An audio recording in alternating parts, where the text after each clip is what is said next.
Hello everyone, welcome back to my channel. Hope you all are doing very great. So today's vlog is going to be very interesting because as you know, this is what about, you know, let me tell you. Dun-dun. So this vlog is all about my pregnancy journey and you can see. So today I'll tell how was my pregnancy journey, what I followed at the time, what I. Let's get started. थोड़ा मुझ जैसा होगा, थोड़ा तुझसा भी होगा, अपना बचपन फिर से अपने सामने होगा, रातों को जगा. So my first pregnancy was pre-planned. Actually, I was not ready at the time to be a mom, but my mother-in-law insisted me to give birth to a baby. She said कि अगर तुम baby नहीं करोगे तो I'll not be happy. तो हमें लगा कि भाई कोई बात नहीं, भाई फैमिली की खुशी की बात है, तो हमने सोचा कि कर लेते हैं, चलो ठीक है. तो हमने भी खुशी खुशी इस बात को एक्सेप्ट किया था. You know the best part जो होता है प्रेगनेंसी का वो ये होता है कि हम टेस्ट करते हैं, हमें पता चलता है कि हम प्रेग्नेंट हैं. उससे पहले का जो वेट होता है, वेदर वी आर प्रेग्नेंट और नॉट, ये वाली चीज़ जो होती है ये सबसे बेस्ट होती है. तो मेरा ये था कि मुझे नेक्स्ट डे टेस्ट करना था, तो उसके लिए मैंने किट मंगवा ली थी घर पे ही. और मुझे कुछ भी पता नहीं था कि कैसे इसको यूज़ करते हैं एंड व्हाट्स ऑल दैट. सो मैंने फटाफट से गूगल किया, यूट्यूब से चेक किया बहुत सारी जगह से कि कैसे क्या करना है, कैसे ये टेस्ट होता है. तो मैंने फिर देखा, उसके बाद मैंने मुझे वहाँ से पता चला था कि मॉर्निंग में ये टेस्ट ज़्यादा रिलायबल होता है. मॉर्निंग में करते हैं अगर हम तो अच्छा रिजल्ट रहता है. दैट्स वाई मैंने मॉर्निंग में सबसे पहले उठ के मैं वॉशरूम गई एंड मैंने टेस्ट किया. So my husband was waiting outside the washroom at the time and he was waiting for my reply. तो मैं जैसे ही बाहर आती हूँ वो मुझसे पूछते हैं कि क्या रहा, तो मेरा रिप्लाई भी कोई, आई वॉज नॉट श्योर, क्योंकि जो लाइन होती है सेकेंड वाली, it was very light. That's why मैंने बोला कि मुझे कुछ समझ नहीं आ रहा है. और मैं किसी से पूछ भी नहीं सकती थी क्योंकि मैं किसी को बताना नहीं चाह रही थी उस टाइम पे, क्योंकि मैं खुद ही श्योर नहीं थी. So that's why we both decided to go to the doctor. Doctor said yes, the pregnancy is confirmed. It was just awesome. I can't explain. मतलब ना, माँ बनना खुद में एक बहुत अच्छी फीलिंग होती है. ये चीज़ लगने लग जाती है कि यार अभी तक तो हम बच्चे थे, अब हमारे बच्चे होंगे. स्टार्टिंग में हमें किसी को नहीं बताना होता है. ऐसे बोलते हैं सब लोग कि फर्स्ट ट्राइमेस्टर जो होता है उसमें थोड़ा सा रिस्क फैक्टर होता है. It's not something scientific, but सब लोग बोलते हैं कि इसमें कुछ लोगों को ऐसा होता है कि मिसकैरेज वगैरह हो जाते हैं, तो फोर्थ मंथ में डिस्क्लोज करने की सोचते हैं. तो मैंने किसी को नहीं बताया था. Everyone starts taking care of us because we are going to give them a baby. So this is the best part, I think.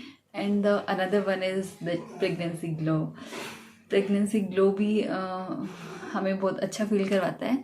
But मुझे क्या था कि फर्स्ट ट्राइमेस्टर में तो ऐसा होता है, प्रेगनेंसी ग्लो तो क्या जितना होता है वो भी छिन जाता है सारा, just due to the nausea. बहुत वॉमिटिंग वाला सीन रहता है फर्स्ट ट्राइमेस्टर में, फर्स्ट 3 महीने में. तो मुझे सच बताऊँ ना तो फर्स्ट मंथ में तो ऐसा कुछ था नहीं. सेकंड और थर्ड मंथ में मेरा बहुत बुरा हाल रहा है, बहुत बुरा हाल रहा है. बहुत, मुझे पानी पिया तो भी वॉमिटिंग, कुछ भी खाया तो भी वॉमिटिंग. मतलब यू कैन सपोज मैं किचन में जाते ही मुझे वॉमिटिंग, किसी भी चीज़ की स्मेल आई उसी से वॉमिटिंग. तो ये चीज़ थी बहुत ज़्यादा, बहुत बुरा हाल होता है. उसकी वजह से मैं बहुत वीक हो गई थी थर्ड मंथ तक. जैसे ही फोर्थ मंथ स्टार्ट हुआ तो मेरा नॉर्मल हो गया था थोड़ा. और ना सबकी बॉडी अलग अलग रिएक्ट करती है. किसी को नोजिया होता ही नहीं है, मतलब सेकंड थर्ड मंथ में भी नहीं होता है, और किसी किसी को ऑल ओवर प्रेगनेंसी रहता है, 9th मंथ तक रहता है. तो मुझे बस सेकंड और थर्ड मंथ था, फोर्थ मंथ में मेरा नहीं था. Another best part about the pregnancy is the pregnancy cravings. Cravings जो होती हैं, मतलब ऐसा तो कोई कभी भी नहीं करता है यार, जो प्रेगनेंसी में जो चीज़ होती है कि हमने जो मुंह से निकाला वही हमारे सामने हाजिर, ऐसे होता है। मतलब जो भी बोल दिया कि ये खाने का मन कर रहा है तो वो कैसे भी करके हमारे पास आएगी। This was during my first pregnancy. मैं जो भी बोलती थी देव मेरे लिए वही लेके आते थे, वही लेके आते थे। एक तो ये फीलिंग थी कि मॉम बनना है, बहुत अच्छा लग रहा था। And second thing, I was feeling just I am like in the air. सब लोग बहुत अच्छे से ट्रीट कर रहे थे, सब लोग बहुत केयर कर रहे थे, खुशी का माहौल क्रिएट कर रहे थे आसपास। देव इस बात का बहुत ध्यान रखते थे कि आसपास ना सब कुछ हैप्पी हैप्पी रहे सराउंडिंग, सो दैट मैं भी हैप्पी रहूं, क्योंकि जैसा मॉम का मूड रहता है वैसा ही बच्चे पे इफेक्ट पड़ता है। और मैं खुश रहती थी बहुत, और हर मोमेंट को या फिर मैं ये कहूँ हर दिन को मैं बहुत मेमोरेबल बनाने की कोशिश करती रहती थी। यू कैन सी मेरी फर्स्ट प्रेगनेंसी के टाइम के अल्ट्रासाउंड रिपोर्ट्स हैं, मैंने अभी तक संभाल के रखी हैं। And this is my kit Prega News. जैसे ही सेकंड ट्राइमेस्टर आया तो सेकंड ट्राइमेस्टर में या फर्स्ट ट्राइमेस्टर में मेरा कुछ भी खाने पीने का हो ही नहीं पाया था, मतलब वॉमिटिंग वाला सीन था। एंड द सेकंड ट्राइमेस्टर में मैंने क्या किया, अपनी डाइट पे पूरा ध्यान दिया। और जब हम फर्स्ट टाइम प्रेग्नेंट होते हैं तो बहुत कॉन्शियस हो जाते हैं कि कुछ भी छोटी सी चीज़ होती है तो उसी के लिए ये क्या हो रहा है हमारे साथ, कहीं इससे कुछ ऐसा तो नहीं हो जाएगा जिससे बेबी इफ़ेक्ट होगा। सो उस टाइम पे जो मेरे रेगुलर चेकअप्स चल रही थी वो गवर्नमेंट हॉस्पिटल से ही थे।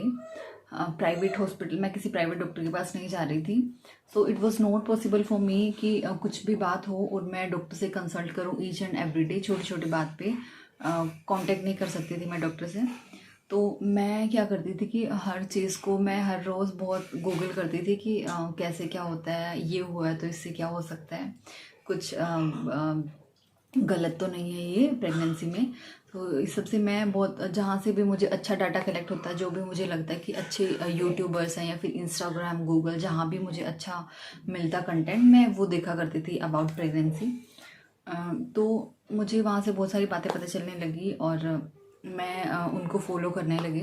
सो तो फर्स्ट थिंग जो मैंने अपनी प्रेगनेंसी में ध्यान, एक तो खुद का अपना हमें इसलिए ध्यान रखना होता है क्योंकि हम सिर्फ अब हम ही नहीं रह गए होते हैं, हमारे पास एक बेबी होता है जिसका ध्यान हमें हमसे ज़्यादा रखना होता है, तो इसलिए हम अपना ध्यान बहुत ज़्यादा रखते हैं।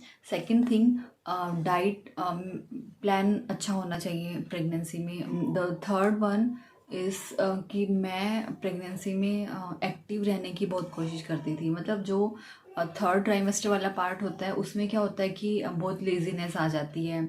जैसे ही बेली साइज इंक्रीज होता है तो बहुत सारे इश्यूज लाइक बैक एक होने लग जाता है, पैरों में दर्द होने लग जाता है, हेड एक होने लग जाता है एंड ऑल। अब मेरे तो ना सच बताऊँ हाथ पैर सब बहुत बहुत दर्द किया करते थे, बट मैं स्टिल बहुत एक्टिव रहने की कोशिश करती थी। Walks daily, morning walk, evening walk, and also मैंने एक्सरसाइज भी की बहुत, मैं डेली एक्सरसाइज किया करती थी।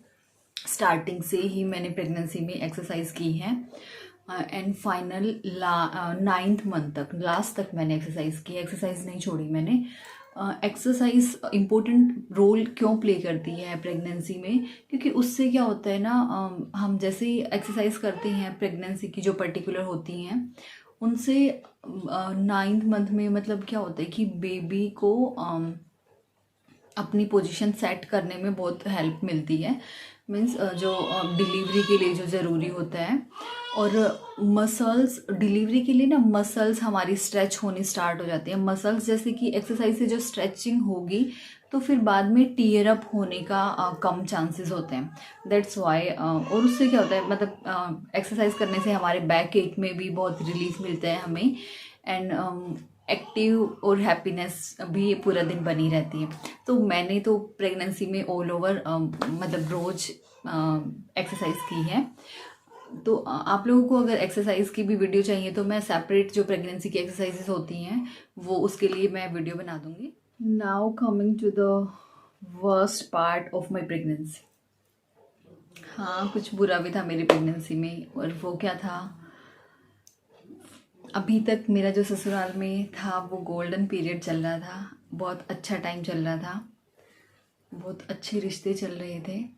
जैसे ही मैं प्रेग्नेंट हुई कुछ फैमिली मेम्बर्स कहूँ या रिलेटिव्स कहूँ, उन्होंने अपने असली चेहरे दिखाने शुरू कर दिए।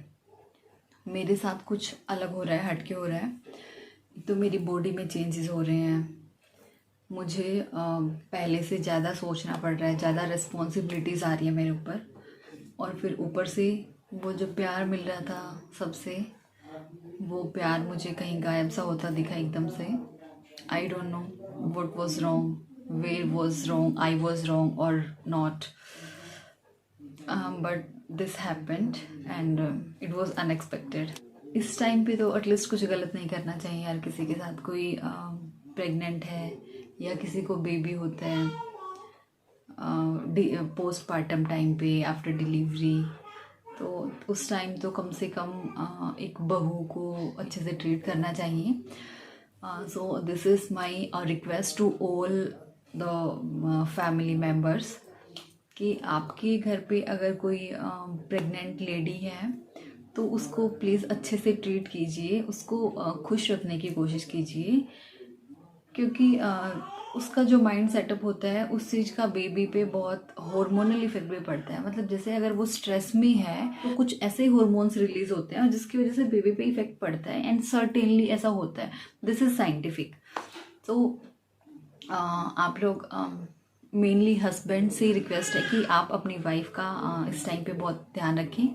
जो मुझे जिस चीज़ का सबसे ज़्यादा वेट था वो ये था कि मैं चाहती थी मेरा फटाफट से 3rd ट्राइमेस्टर आ जाए। 7th 8th and 9th month होते हैं, वो 3rd ट्राइमेस्टर होता है। तो मैं 3rd ट्राइमेस्टर का इसलिए वेट कर रही थी क्योंकि उस टाइम पे ना बेबी बम्प अच्छे से दिखने लग जाता है।